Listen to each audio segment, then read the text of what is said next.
Mummy तू कोणती भाजी बनवणार आहे आज? हे ना हरभऱ्याची भाजी बनवणार आहे, गावाकडून आणलेली आहे ना वाळलेली, ते आपण हाटून बनवूया. अच्छा, हरभऱ्याची भाजी बनवणार. ठीक आहे. सगळ्यात पहिले आपण शेंगदाणे भाजून घ्यायचे आहे.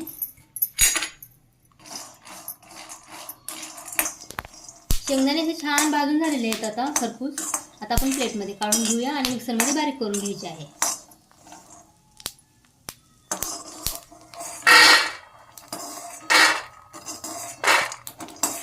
हिरवी मिरची भाजून घ्यायची आहे.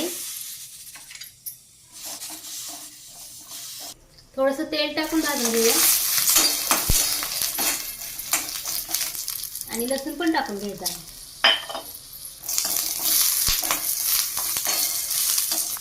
भाजून झालेले आहे, आता आपण प्लेटमध्ये काढून घेऊया.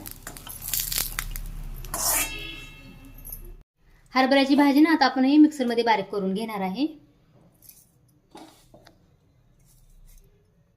कढई गरम करायला ठेवली आहे, आपण तेल टाकून घेऊया.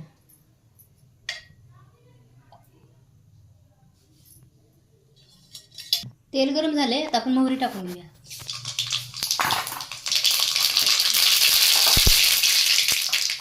मोहरी छान तडतडू द्यायची आणि हिरवी मिरची वाटून केलेली आहे ते टाकून घेऊया.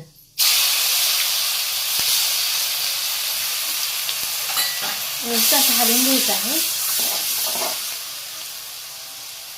त्यानंतर पाणी टाकून घेऊया.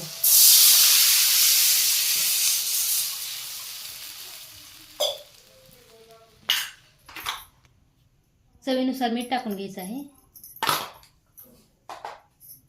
आणि शेंगदाण्याचं कूट पण टाकून घ्यायचं आणि पाण्याला उकळी आल्यानंतर ना आपण हरभऱ्याची भाजी आहे ना ते मिक्सरमध्ये बारीक करून घेतलेले ते टाकून घेऊया. भाजीमध्ये आता आपण 2 चमच बेसन पीठ टाकणार आहे. आता आपण हे भाजीमध्ये मिक्स करून घेऊया. बेसन पीठ टाकलेलं आहे, कारण बेसन पीठ टाकल्यानंतर भाजी एकीकडे आणि पाणी एकीकडे होणार नाही, त्यासाठी बेसन पीठ टाकलेलं आहे. गावाकडे ना आपण साधी सिंपल भाजी बनवतात, कांदा टोमॅटो वगैरे नाही टाकत, कारण कांदा टोमॅटो टाकल्यानंतर चव बदलते. त्यामुळे आपण आता भाजी ही साधी सिंपलच बनवणार आहे. आता पाण्याला उकळी आली आहे, आता आपण भाजी टाकून हलवून घेऊया व्यवस्थित. असं थोडी थोडी भाजी टाकून घ्यायची आहे. हे भाजी तर ना गावाकडे आवर्जून खातात आणि हे भाजी हिवाळ्यामध्ये येते आणि हे भाजी ना आपली कवळी असतानाच भाजी खुडतात. व्यवस्थित असं भाजी 5 मिनिटं शिजवून द्यायची आहे. हे बघा, भाजी आपली तयार झालेली आहे. हाटून भाजी केलेली आहे. एवढी भारी लागते ना, तुम्ही पण एकदा ट्राय करा. भाकरीबरोबर तर एकच नंबर लागते. प्लेटमध्ये काढून घेऊया.